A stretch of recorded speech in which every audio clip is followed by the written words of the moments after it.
This is Hemant. And Jessica. And you're listening to the Friendly Atheist Podcast. If you'd like to donate, go to patreon.com/Friendly Atheist Podcast. Thanks to everyone who's donating. Okay, I have so many stories we got to get through. Good. Do you want to start with happy or sad or... Okay. From the past few episodes, I think we need to bank the happy ones for the end. Okay. Because my drives home from your house have gotten depressing. So let's start. Can we work toward happy? Sure. Let me start with maybe one in the middle. Actually, I'm looking through. They're not all going to be depressing. So let's start with this one. That's not the vote of confidence I need. Thanks, Trump. Okay, let's start with this one. There is this mother on Facebook who goes by the Activist Mommy. Her name's Elizabeth Johnson. She is, according to her website, a homeschooling Christian mother of 10. 10? As one does. That's too many. That's 9 too many. Okay, but she has 10 kids. Whatever, I don't care. She can do whatever she wants. Here's where she's kind of like, Joshua Feuerstein, the guy who gets mad at Starbucks with their red cups. Oh, he's got the backwards hat?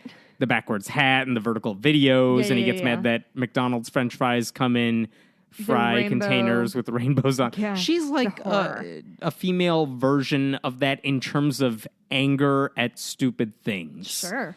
So she makes these videos. They go viral because certain types of conservatives really want to hear it, and certain types of us really like to mock it. Yes. So here's the one that seems to have really pushed her over the viral edge. Okay. So the backstory is Teen Vogue, which is awesome, and they have done a lot of actual writing and actual reporting. Yeah, I mean, they have good articles now, so yay.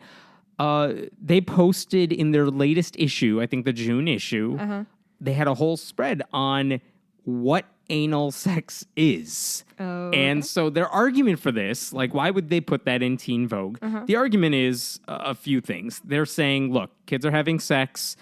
They should know how to do it in a protected sort of way. Sure. They should know how to do it safely. They should know to use lube. They're already doing a lot of this stuff. Some people are. Therefore, let's make sure they have good information. At no point, by the way, this article is online. At no point does it say, hey, kids, go out and do this. It's more like, hey, people are talking about this. We know you're probably seeing it online and stuff. Sure. So let us give you good medical information about this. Okay. That's the point of the article. If you don't want to read it, don't read it. But it's not like a pro-sodomy, whatever you want to call it, article. Okay. Sodomy. So here's Elizabeth Johnson, the activist mommy. She puts out a video going ape over this thing. She takes a copy of Teen Vogue in this video and rips it up and burns it. Yes, girl. Of course, because there are no other copies of Teen Vogue, and surely there will be riots in other countries over the burning of Teen Vogue. It's okay. The funny thing about this is, one, she thinks the burning is going to have an effect on people who like the article and Teen Vogue. Yeah. Do what you want. I mean, go buy many copies of Teen Vogue and burn them. Yeah. I'm sure Teen Vogue will be furious about that. It's not the Quran where it's a holy book. It's an article that's online, unless you're burning every laptop and site. No, but I mean, I do think that the burning thing is very, I feel like anytime a music artist says something, people like to burn their shit. It's very symbolic, and I'm sure it feels very satisfying to do. If not a little silly to watch. Yes. And I guess the bigger question is, what the hell is she so mad about? But I mean, isn't it a pattern in conservative / Christian culture that if you don't talk about it, it doesn't exist? Yeah. And I think that's on the one hand, I get why she's maybe we don't need this. But I swear to fucking God, the easiest thing to do in the world is not read a thing. I don't read things every day. I'm so good at it. But this idea of to acknowledge that something exists is A, an endorsement, and B, encouraging people. I know, telling kids don't read this is the best way to get them to read exactly. it. And if she has 10 kids, I'm guessing the oldest one's not 10. Right. Like, it's probably older, which makes me think that kid probably has at least heard about it. Right. And again, the whole point of the article was, let's give you good medical information. It's Yeah. like comprehensive sex education. Yeah. You should know what you're gonna get into, and if you choose not to do it, Cool, fine. that's fine. Yeah, no one's saying you have to, but if you do it, take precautions. Do it, like, in a healthy sort of way. Isn't it funny? By the way, part of that article also said, hey, guess what? Maybe the person you're with isn't into it, Yeah. and that's fine too. Yeah. Like, all right. I always find it funny to think about the things that the right, like, conservative bloggers get outraged by versus, like, what we tend to get outraged by. Like, we're like, oh no, the foundation of our democracy is crumbling. And they're like, fries in a rainbow cup. Like, There's an article in Teen Vogue. Yeah, it speaks so heavily to, like, the level of privilege that they're living in. That, like, the fact that every single thing doesn't line up exactly how they wish the world would function is, like, enough to riot and burn shit to the ground. And, like, I'm sure these are the same people who think, like, black people are thugs when they march for Black Lives Matter. Like, yeah, no, they're getting murdered. Yeah. You're mad that anal sex exists. I'm not Right. sure what to tell you about that. Right. And I'm sure part of that is homophobia as well. Yeah. And by the way, as many, many people noted, if you have 10 kids, you might want to read this article. It's not the worst thing then, maybe. Honey. And also people were quick to point out, there's a Garfunkel and Oates song about this because the joke is a lot of Christian teens are told be abstinent Yeah. until marriage. Yep, So yep. in order to live by that law, they find alternative ways to have sex. You know what God And so, loves again, is little workarounds. Yeah. He loves technicalities. and of all the things they might want to learn something about, like they don't hurt yourself. yeah, I mean, So, that is whatever. not, yeah. It's no. a weird thing to be mad about. But of course, this video that she posted on Facebook has seen, I think it's only been up for a few days. We're well over 3 million views. And there was another guy, Matt Walsh, who's a conservative Christian I hate writer. Matt Walsh He also was is the pits. tweeting about the article, saying it's the worst He's thing one of those guys ever. that masquerades as, like, a reasonable dude bro. He's not a reasonable dude bro. He's kind of the pits. Yeah. So, all right, Christian mother, mad about Teen Vogue. Here's a more serious issue I wanted to bring up. Okay. Okay, there is I wasn't familiar with this guy because I don't live in the conservative Christian world. You don't? No, I know. But apparently a lot of Christians know who Eugene Peterson is. He translated a version of the Bible. I think his big thing it's called The Message, is his book series. He translated the Bible into, like, readable English and tried to make it more accessible to people. That's been done. It's been done. I think he did it in a way that he comes from a theological background. It's not like random person paraphrasing it. It's someone doing it with the theological thing where churches and church leaders are like, this is actually good and you should read this. Oh. Okay, so this it's not guy like the has... extreme teen Bible? Yeah, no. This guy has a lot of cachet in the conservative Christian world. So he's older. I think he just published, quote unquote, his last book.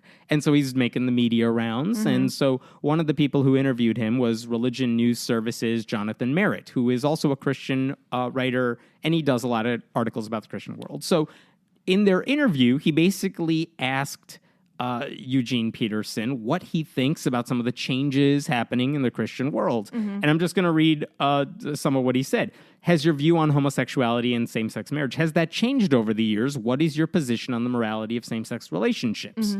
What Peterson said is, I haven't had a lot of experience with it. I've been in churches when I was an associate pastor where there were several women who were lesbians. They didn't make a big deal about it. I'd go and visit them. It never came up. They didn't make a big deal. But Come on. They just assumed they were as Christian as everybody else in the church. I wouldn't have said this 20 years ago, and this is where it gets interesting. But now, I know a lot of people who are gay and lesbian, and they seem to have as good a spiritual life as I do. I think that kind of debate about lesbians and gays might be over. People who disapprove of it, they'll probably go to another church, so we're in a transition, and I think it's a transition for the best, for the good. He went on to say it's not a right thing or a wrong thing. We could disagree about that, but whatever. He's basically saying it's not a big deal for me. Sure. And then Merritt followed up with a question. If you were pastoring today and a gay couple in your church who were Christians of good faith asked you to perform their same-sex wedding ceremony, is it something you would do? And Peterson gave a one-word answer. Yes. Cool. Yeah, so that's interesting. Good for him, right? Tell me that's the end of the story. Of Move course on. that's not the end of the story. But Next first of story. all, when this came out, when this story came out, this is Friday when we're recording this, I think it came out on a Wednesday, this was a pretty big deal because this isn't a guy known for being a liberal, Christian who suddenly is supporting same-sex marriage. He is pretty much known among conservative evangelicals. He has respect in that world. And so for this guy to say, not a big deal to me, and I'll officiate the wedding if anyone ever asked me, that's a huge change. Yeah. And I know it's like baby steps for us, but that's a huge deal.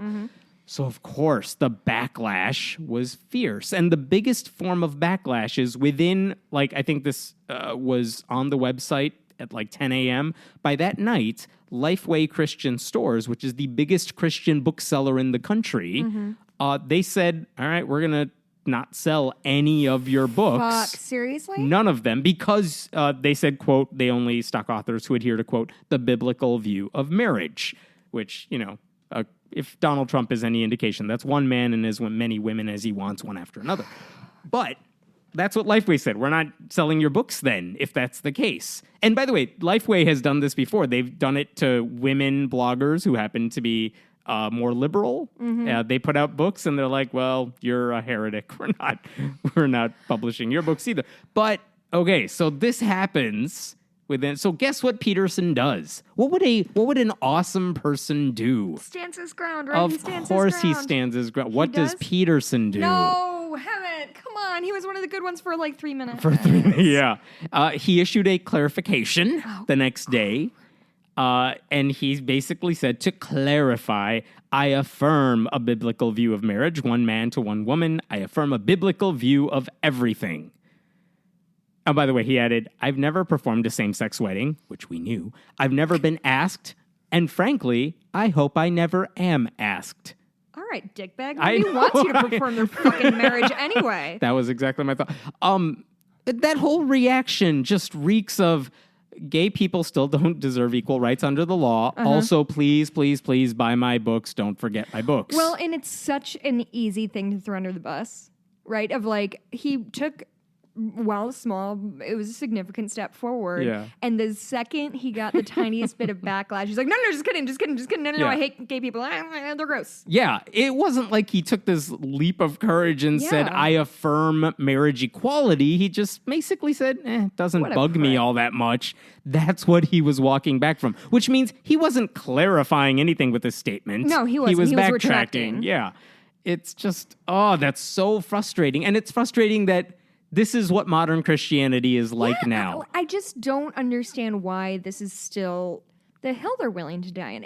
They've lost the fight. Right. I mean, in no uncertain terms, they've lost the fight, both in just even among younger Christians, opinion. younger evangelicals, they've lost the fight. Popular opinion in law, and in their own sect, it's getting less acceptable to be homophobic. I just don't get why this is the hill they're. And again, and I know I've said this before, but the thing that the weird shit that Christians choose to emphasize is baffling to me. The gay thing and the abortion thing are the two things that those are the hills they're going to die on. Even though the Bible, I think, says nothing about abortion and has one or two little clips in there that vaguely allude to men having sex or something. Right. Do you think this guy's saying, I'm not going to perform a wedding for people who are greedy, people who are gluttons, whatever? No, he would never do who don't that. give back to their community. Yeah. Or if we want to do this thing that we always do, wear fabric made out of multiple threads or whatever, or shelf it. I don't fucking get it. I'm tired of it. I'm frankly tired of having this conversation week after week of you guys, what are you doing?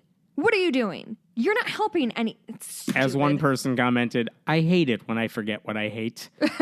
That's pretty good. I mean, it's just frustrating that, and again, the story wasn't even that he kind of tepidly supported marriage equality. It's that he ran the hell in the other direction the second people said, wait, you said what? What a fucking coward. Oh my God. What a fucking coward. You know what? I get it that you would have lost money to this, but What would Jesus have done? What By would the your way, Jesus have done? no one's buying this stuff at bookstores. It'll be on Amazon whether you say it or not. And they'll buy it if they want to buy it. Like, you're not...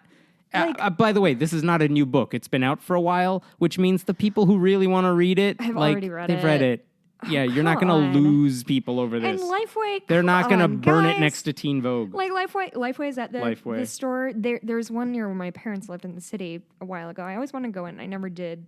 I didn't want to go in that bad. But they have the absolute right to stock whatever they want and not stock whatever they want. But God damn, get with the fucking times. I know. What are you, like, your base is necessarily shrinking because young people are not homophobic and old people who are homophobic are dying. Mm-hmm. Yeah, it's a weird situation, and it's not going away because the fact that he ran away means this is fodder to talk about for a while, and it will be. So it's a ridiculous story. Speaking of people on that side of the fence. So Pat Robertson... like all we do in this podcast. Pat Robertson interviewed Donald Trump. How did this escape me? I have been so good. I have kept my head buried, but nicely done. No, Donald Trump hasn't done any real interviews in months. He kind of did a press interview when he was in Paris over the past couple days, but even then it was like one American reporter was allowed to ask one question. Oh, is this the laying out of hands thing? That was separate, actually. Oh. Yeah, there were a bunch of Christians who leaned and prayed for Trump, and there was a picture taken. That was a separate issue. It was just the back of his dumb head with straw hair. Yup. So in this case, Pat Robertson, 700 Club, and the Christian Broadcasting Network. What does 700 Club mean? Is it another number of people who can get into? No, that's. It's not that. It's something else. Mormons, I need to look it up. It's been a while. I knew this at one point. Is that Mormons or is that Jehovah's Witnesses? Jehovah's Witnesses. 144,000. Yeah. 12 times 12. It's as high as I could count. Is 12. So Pat Robertson, my theory, by the way. Pat Robertson says, "I want to interview you." Donald Trump says, "I'm not I can do Sean Hannity and I can do Pat Robertson. You can ask me questions because I'm not. Trump's not going to get real questions from these people." No. So I mean, here's the thing: if you're a reporter, this is even you get 30 minutes with Donald Trump. That's a big opportunity. Mm-hmm. I think even today I saw online like Kellyanne Conway, the you know who she is. She was saying like everyone wants to talk about Russia, no one wants to talk about healthcare. To which Chris Hayes of MSNBC is like, "Hey, you give me Donald Trump for an hour, I would love to do an episode just on healthcare." Yeah, but Trump won't answer tough questions. He doesn't know stuff. I would argue he doesn't answer questions in general. He uses them as a jumping off point for whatever rant he has in his little noggin. So here's Pat Robertson. You get 30 minutes with the president. And of course, nothing newsworthy happens. He doesn't ask any real questions that are difficult. Trump says whatever he's going to say, and Pat Robertson doesn't interrupt him. There are no questions about the collusion with Russia. There's nothing about... What does he even ask about? You know what's weird? He asked some basic things about the presidency, things like that. They talked about, religious liberty and all, what will Christians be able to do? Which Nothing, is the guys. Same stuff as before. Nothing, guys. Hey, Christians, we're taking away your Christianity. Yeah, you will get to do everything you got to do under Obama. You heard it here first, y'all.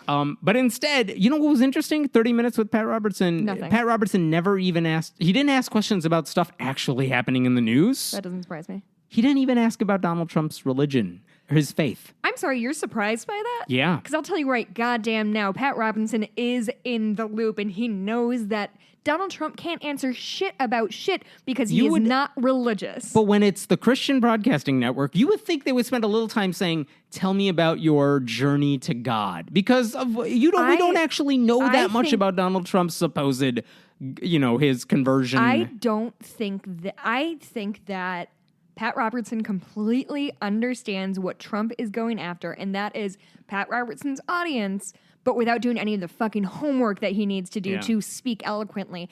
So, or speak, period, because Lord knows he's not eloquent about anything. No, he 100% understands that there's nothing Donald Trump is going to say that will convince anybody any further that he is actually a Christian, which we all know he's fucking not. But even the lip service to that was surprising to me, because Donald Trump has spoken at Liberty, which is not Pat Robertson's school, but he's talked, at least when he speaks there, he's like, He will make biblical references. He will do all these things. You're right. He didn't The even performative bother. aspect of Yeah, it. he didn't even perform, and Pat Robertson didn't hold him to it, which is weird. Yeah, I guess that is weird. That's a little weird. And by the way, this is Pat Robertson, who has said of Trump is God's man for the job. He has called criticism of Trump satanic. He has told Christians to pray for Trump to protect him from witches.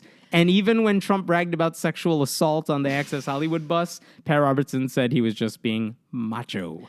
Pat Robertson is roughly the equivalent of if somebody gave everyone's racist grandpa a TV show. Which I would watch for a little while. No. That seems entertaining for a little bit. Don't encourage that. Just not to this guy. Oh. They're fucking spineless. They're spineless. They time and time again, it's proven that they care nothing about their power and their money. And I know that's not surprising. They only care about their... Yeah. Yeah. I just don't understand how anybody falls for this bullshit anymore. They're old. They're old. A lot of people are old. A lot of people are old and aren't...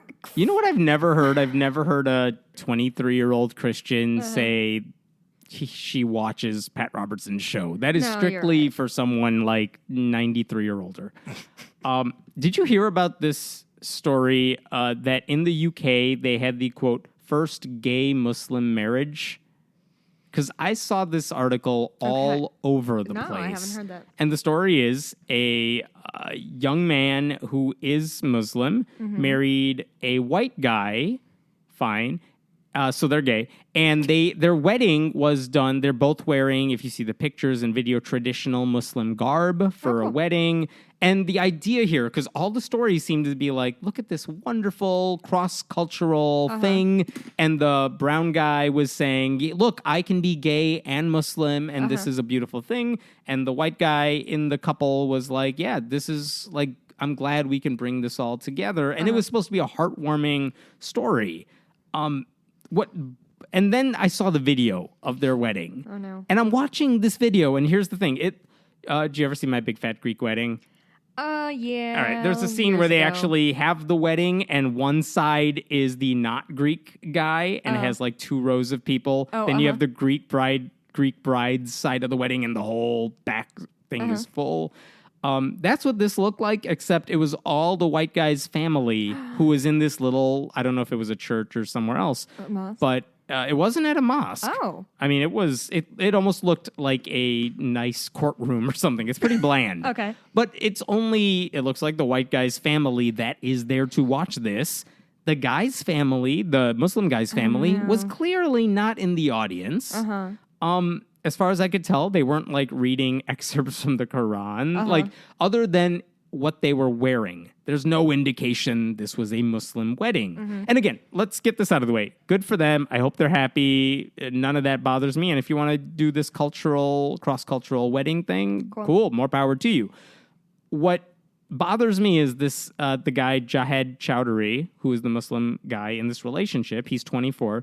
He kept saying, I'm going to quote him here, he met his husband. He basically said he wanted to have this wedding to show the whole world that you can be gay and Muslim. Okay.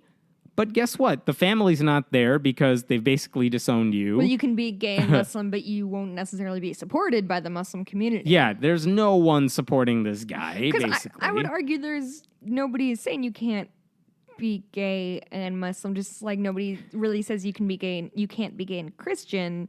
It's just the question is like, does the church or does Islam accept that or accept you? Right. And that's the thing. Like, let's back off for a little bit. If you were a gay Christian, yeah, it's not weird for you to have a wedding and even read certain Bible passages or whatever.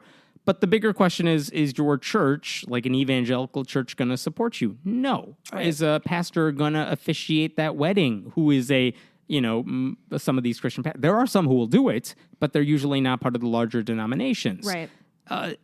So what does it really mean to be gay and Christian? It means you're gay and you've interpreted certain Bible verses to mean a certain thing. There is no... what I have not heard in this story is how this young man reconciles his being gay and his faith. Because I don't know how you get there. And this wedding, which is supposed to be this Muslim wedding, other than what they're wearing, there is no indication that Islam has anything to do with it. So what makes it a Muslim wedding? I mean, if anything, he's showing you can't be gay and Muslim unless you want to disown, unless you want nothing to do with your family, and Islam doesn't actually play a heavy role in the wedding. So I'm really curious, and I have not seen this anywhere. I'd really like to know what his Islam means to him. What does that mean when you say you're Muslim? Are you just culturally Muslim? You grew up in the faith, you like some of the traditions, but you're not following the letter of the religious law. Sure. Because I know a lot of religious people like that. Versus, I don't know what he's going for. But this was not a heartwarming story in any way. Yeah, and again, good for these two guys for finding each other, but it always bums me out when I see weddings where, the family... Oh, that's not true. Some people don't want anything to do with their families. But, when the family clearly is not supportive of what's going on, it's you at least show up and sit in the... I don't Just know. sit down. You don't have to do anything. That shit bums me out. Yeah. It feels very much like somebody going back to a bad relationship of you want so badly for it to work and you want to be part of the Muslim faith so badly, and they don't want you. Yeah. Same with a lot of Christians who really want to be Catholic and gay or Mormon and gay. I think the best analog to this is probably being gay and Catholic because, you can be gay and Catholic, but the church will not support your wedding in any meaningful way. You're not going to have that wedding inside of a church. No Catholic priest is going to officiate that wedding. And they're fine with you being gay, but if you get married and actually have a relationship and you don't you're not totally ashamed of it. Right. No, they want nothing to do or with you. act like it's some shortcoming of your humanity or something like that. Yeah. Let me ask you, different story. Let me ask you this question. Why do if you are a Christian, why does God allow suffering? What sort of answers have you heard before for why religious people say God lets bad things happen to good people? So usually it gets brushed off real quick. But I feel like it's usually everything happens for a reason, that suffering is going to galvanize you or your faith or your relationship. Some positive is going to come out of it. Maybe you really aren't such a good person. We're all sinners, so things are going to happen. We have free will, I've also heard. Oh, sure. Therefore, God made the world perfect, but then, Eve ate an apple. As humans, we're all sinners. We screwed it up. Okay. Remember Pastor Greg Locke? He's that guy who said, hey, don't support Planned Parenthood, and...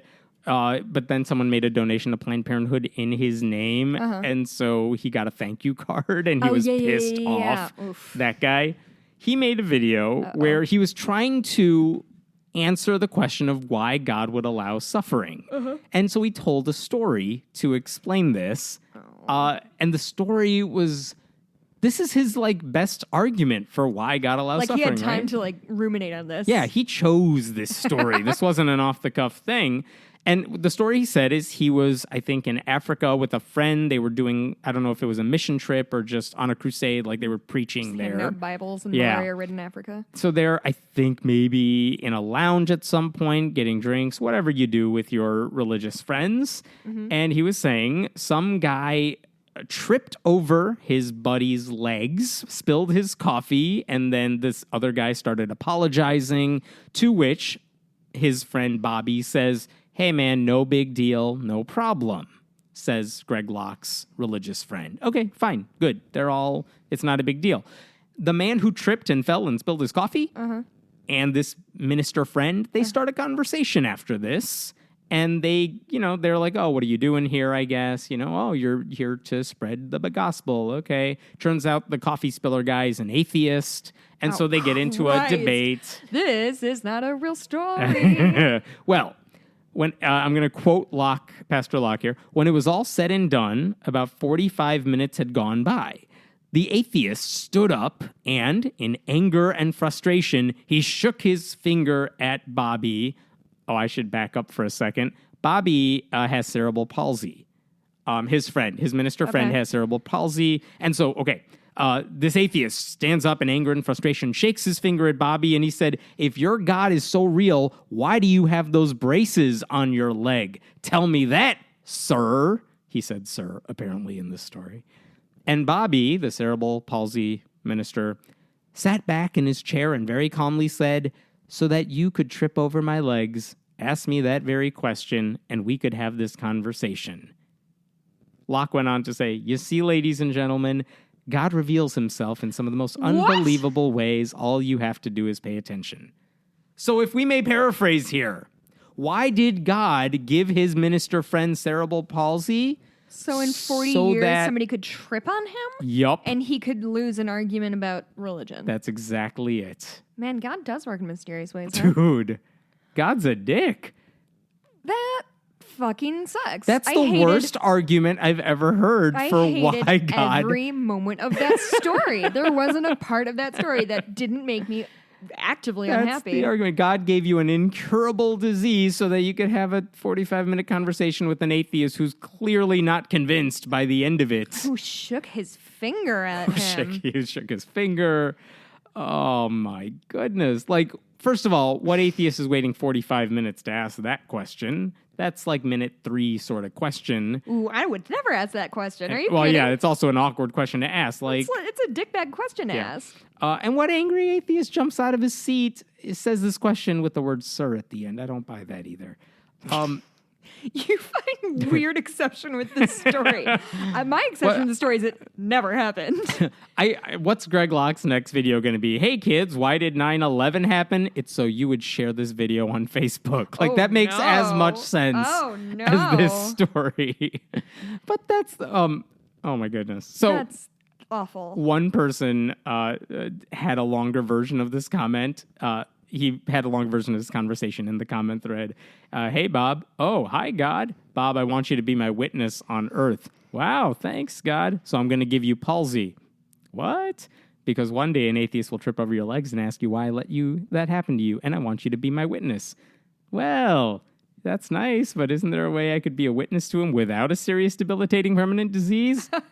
I'm not following you. I mean, couldn't you give me a rod that turns into a snake or parts oceans? Or couldn't you appear to that atheist and say, hey, I exist? Yeah, I could, but would you look at the time? Enjoy that palsy. Oh, God. Like, that's what this story is. No, just the bending over backwards that people are willing to do to, like, retrofit bad things that happen because I got in a car accident 3 years ago and now I have a new car and like it's just it's all fucking garbage. It's garbage and not it's everything deserves an explanation and not everything has a good explanation. Things happen. Yeah. A lot of shitty things happen pretty fucking frequently. Yes. And I guess it could be worse than palsy, but like if someone dies, it doesn't mean there has to be a long-term good explanation for that. Sometimes that stuff happens and you have to deal with it. I have to think and it is sad, but like it doesn't mean God has a plan for you that involves someone's horrible death. I have to think that has to be a really exhausting way to live your life.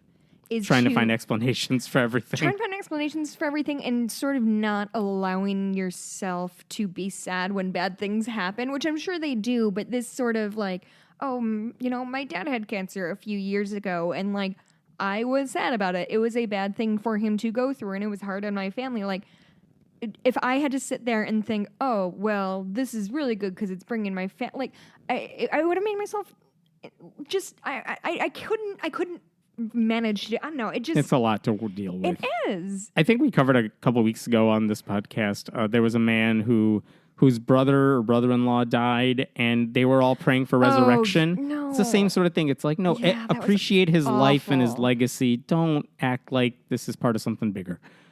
Okay, let's move on to something totally different. Here is an actual good news story. Yay. This one has to do with a few years ago, there was a Supreme Court case, Grease v. Galloway. Okay. And the argument here is who should be able, if your city council has an invocation prayer and they invite people to say them, can they basically just limit it to Christians? And an atheist and I think a Jewish woman, they said, well, we want to deliver this invocation too. And basically they were blacklisted more or less. Yeah. This went to the Supreme Court. Supreme Court says invocations are okay, but they have to be open and accessible to everybody. You can't just say it's only for churches or only for one group or another. Right. So that's what the law has been for a few years. And the amazing thing is, I thought that was a bad thing when it happened because the atheists lost. They wanted to get rid of the invocations. The court said, no, we can keep the invocations, but open everybody. And since then, we've seen atheists delivering invocations. We've seen Satanists doing it. We've seen some hilarious ones, and we've seen some very good, positive, good for everybody sort of ones too. So there is a place, Rowan County, North Carolina, where they don't ask local religious or non-religious leaders to give the invocations. They let the elected officials deliver the invocation. Okay. And wouldn't you know it, they're all Christians. You don't say. And all of their prayers, I think 99% of them were always Christian sectarian prayers. And no one else gets a chance to say anything. And so this is clearly government establishment of religion. This ought to be illegal.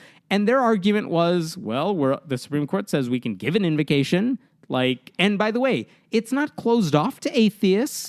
If you're elected, then you can get up on this dais and you could deliver whatever you want. So this case has been in the court legal system for years, a couple of years now. And initially, the first judge who came across it, he basically said, you guys are full of shit to the commissioners.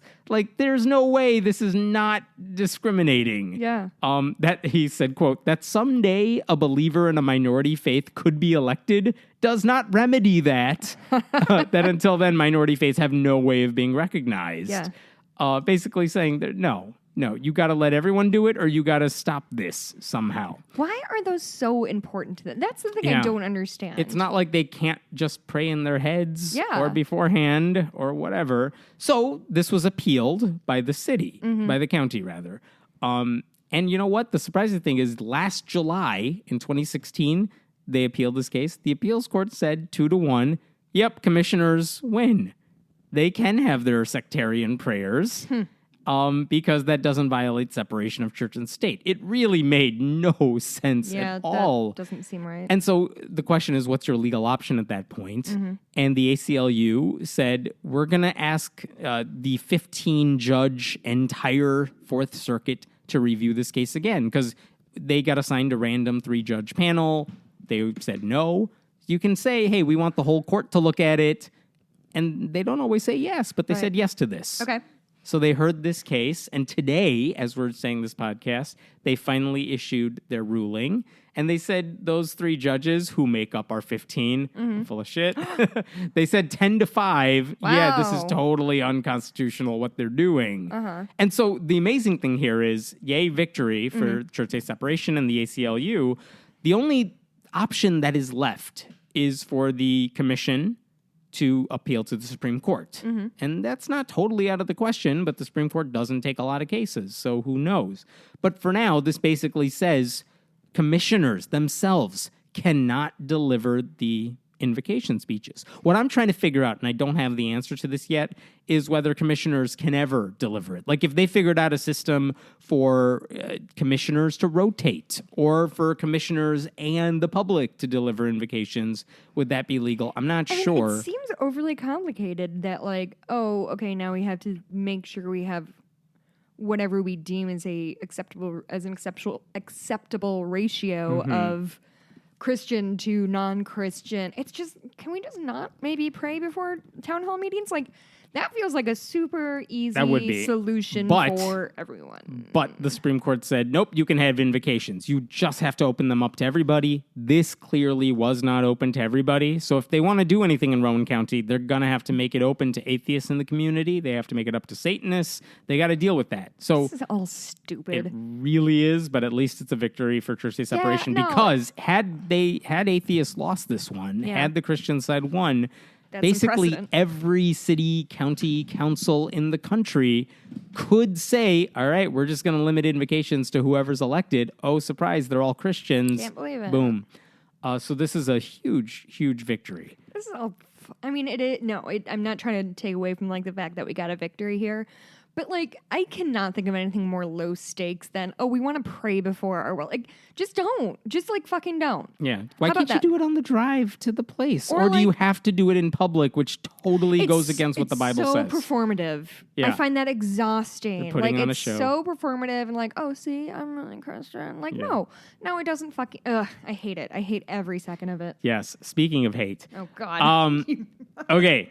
The Denver Post had this article last week, which is bananas. The flat Earth movement is growing. Why? There are obviously they're writing from Denver, but groups have spawned in Boston, New York, Houston, Philadelphia, Phoenix, and wait for it, Chicago. Let's go to one. I'll look into it. Yes. But there are flat Earth groups. And this reporter, Graham Ambrose, he went to the Denver one trying to figure out what the hell's going on here. Trying to figure out why. Why is this growing of all the things? And he quoted one guy saying I started as everyone else saying, I'll just prove the earth is round. 9 months later, I was staring at my computer thinking, I can't prove the globe anymore.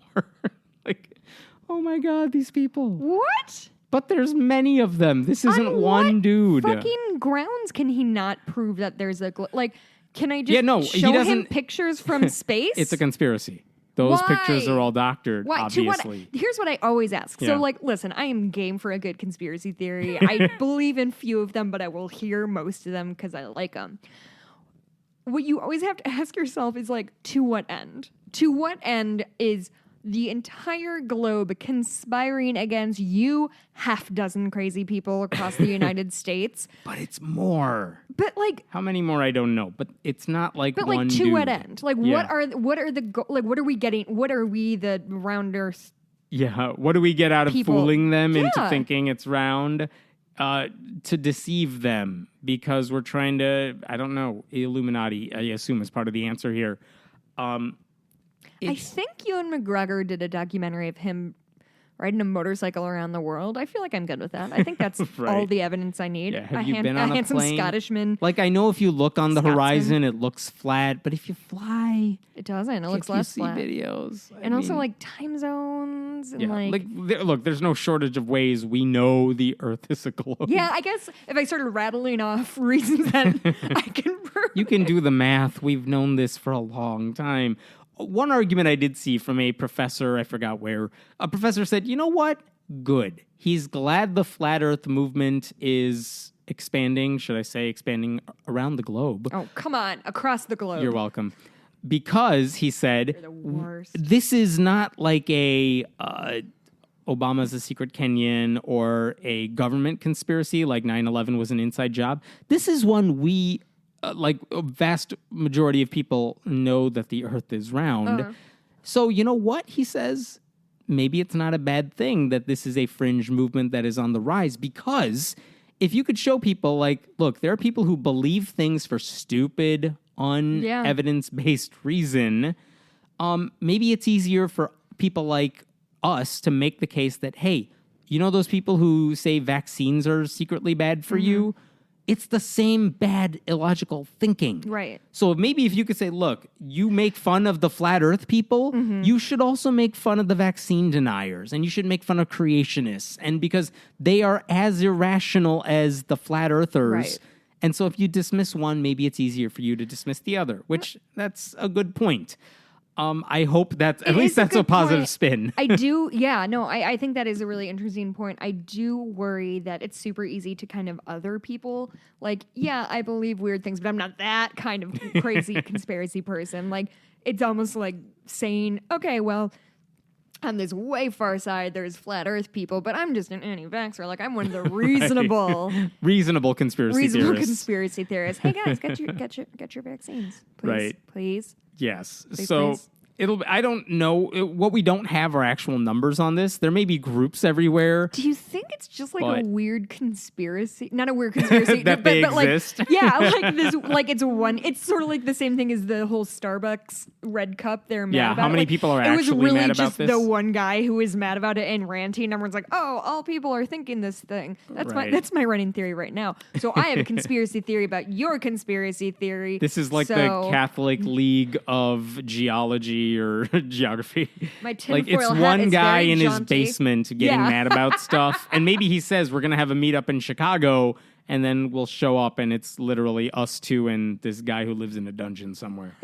Do you believe in any conspiracy theories? I can't. I mean, I guess if I did, they wouldn't be called conspiracy theories. So I can't imagine I do, but I don't know which ones. I don't know.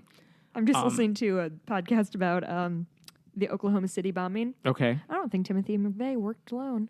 That's my new. Interesting. my new tinfoil Oh, speaking hat of there. conspiracy, because I've seen this since we last spoke, that Amelia Earhart one has been shown to be a hoax because the picture in you don't question, say. I know, the picture in question was apparently taken 2 years before she disappeared. So goodbye to that one. I know. That was a Sorry, fun one, though. Amelia. I do like the idea that she just like lived out her years in Japan for no specific reason. Like she wasn't captured. She's just like, no, I'm good here. I'm gonna let everybody Here's think what's I scary about the flat Earth thing, because I've posted about them a few times saying It's they scary have 'cause billboards. It's so easily provable. Well, yeah, that too. They've put up billboards that cost a couple $1,000s. They've raised that money to put a billboard saying do research. Like, yeah, we have. Listen, that's good advice. Yes. What's scary is at some point, one of the people who believes this conspiracy theory is gonna be some rich person who can fund even more of this, and that's how these things grow. All it takes is one person with a lot of money to throw at this problem, like- and they'll get the attention they want, and suddenly it'll become a thing. What's worst case scenario though? Worst case scenario is just we realize there are way more dumb people out there than we realize. I would argue that the 2016 election would have really shown that light pretty clearly on Yeah. our particular country. When are they going to have influence over textbooks where they say we got to teach the theory, we got to teach the controversy here? Whatever it happens, good luck to you, Texas. Poor Texas. I know. This seems to fall in line with this. There is a new study by the Pew Research Center that found that for the first time, a majority of Republicans say higher education is bad for the country. Okay, I did see this, and I had a rage stroke and had to turn my computer off. Just to give you numbers, 58% of Republicans who are Republican or lean Republican say colleges and universities have a negative effect on the way things are going in this country, compared to 36% who said it's positive. Okay, Yeah. 58% of Republicans. I think there is an argument to be made that we as a country have put such a big emphasis on higher education that we've sort of washed out the market. You know what I mean? Like these jobs that require a college degree, and do you really need it for this job? And There is a so good there's case an to be absolute made. argument to be made that we don't value trade labor as much as we used to. And yeah, I will have that conversation. You can all make day. the case for why college isn't the best thing for you. Yeah. I doubt that's the reason a lot of these people Yeah, would and, give. and absolutely. And you and I are around the same age, and I don't know about you, but like for me, it wasn't a question of whether or not I went Yeah. to college. It was where. Yeah, it was me too. that was not an option. Weren't you going to be a doctor for a minute? Oh, No. sorry, I it's- didn't mean to release your I thought for a secret to our second- 12 listeners. No, I know. I went to medical school for a year. I decided I don't want to do this for the next 10 years. Mm-hmm. And there was a long period of soul searching where I tried to figure out what the hell am I going to do with and my you life. landed on Blogger. And I landed on Blogger. But yeah, going to college was not a question. Was not a question. And going to medical school was a question of where am I going to end up. Mm-hmm. And even that, to an extent, wasn't really a question. I knew where I was going to go. Yeah. So, but And- yeah, I could. and with college debt, If you asked me, I'm sorry. If you asked me how much was I influenced at college, like I don't know that I could say college did a lot for me. I took classes. I'm sure I got better at knowing some subjects. I didn't feel changed after college. Sure. And yes, the debt's an issue too. Yeah, like, I for mean, a lot and, of people. and I enjoyed my college experience, and it was really formulative, but I was a fucking literature major with a minor in anthropology and an uncompleted minor in dance. So like, I am the poster child for like a liberal bullshit arts degree. And again, now I'm unemployed doing a podcast for $12 a month. It's excellent, but you know what I mean? Like, it's Thank you, supporters. we appreciate it. If you want to donate, patreon.com/friendlyatheist podcast. but so yeah, I would be willing to have that Question argument, about that whether argument college about- is useful. But and needed. what I'm hearing when they say college is responsible for It's making our country. It's a negative influence on our country. We can all agree that's just code for more liberal, right? Yeah, and I think if you're asking like why would they possibly say that, the argument from the conservative side is that colleges and universities are virtually all these bastions of literally liberal education, where conservatives don't get their viewpoints heard. Yeah. It is indoctrinating them. Liberals don't want to hear opposing thoughts or speakers. So it's basically this haven for liberal indoctrination. That's the way a lot of Republicans are seeing it. I think that's what's feeding into this idea that universities are a bad thing for the country, because they don't see it as a place where you get smarter, where you learn things, where your mind is open. See, I would say that there's also, there's obviously the anti-liberal thing, but there's also anti-intellectualism there. That, I value learning and knowing things and reading and discussing and broadening my worldview and being challenged on things that I believe. And I think those things make me a relatively intellectual person, and I want to have rational discussions about things and don't want to just sit in my comfort zone and believe the same things my parents believed just because that's what I was taught.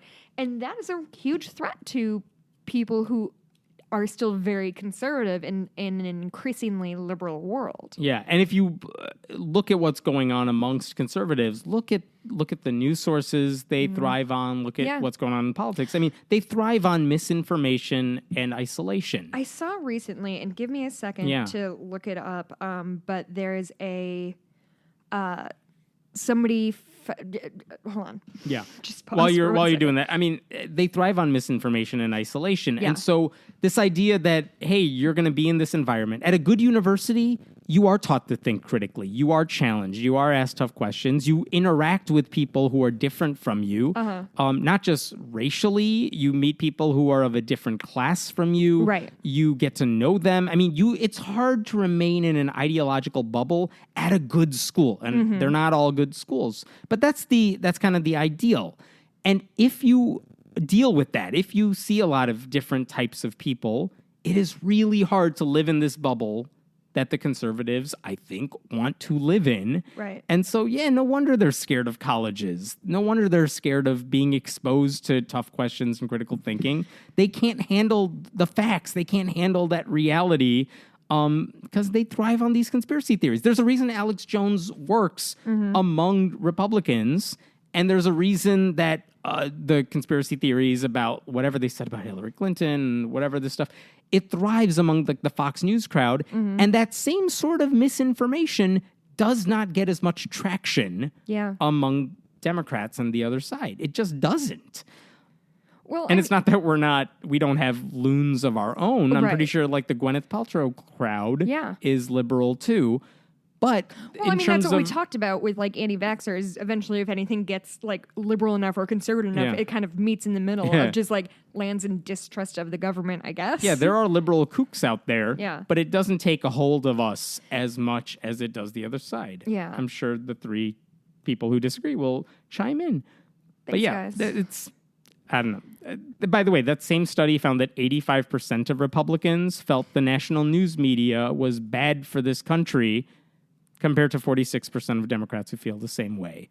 I mean, how do you dislike all the reporting that says, here's what's going on with our government right now, unless you want to avoid what the facts show? That's exactly what it is, right? Like, they don't want to hear the fact that, like, how much Trump has spent on golf trips or like how that money is being fed back into his personal brand.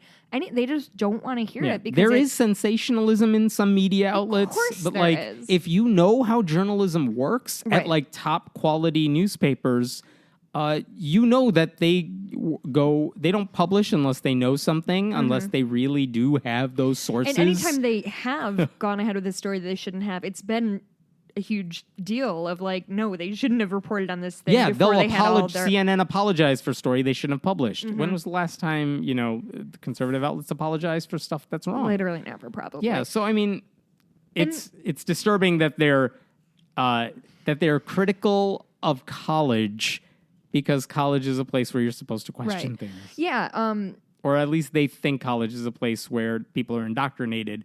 That's not what a good college is. No, not at all. And I mean, what's the expression that like facts tend to have a liberal bias? Yeah, reality has a well-known yeah. liberal bias, Yeah, like says Colbert. The more you learn, generally the more liberal a lot of people get, because it's impossible to craft a worldview out of the people that you have met personally and immediately. You know what I mean? Like, it's really... There's a reason the Republican healthcare bill right now is going through without public debate. They're trying to do it in secret. Yeah. Because if the facts are out, it's going to go against them.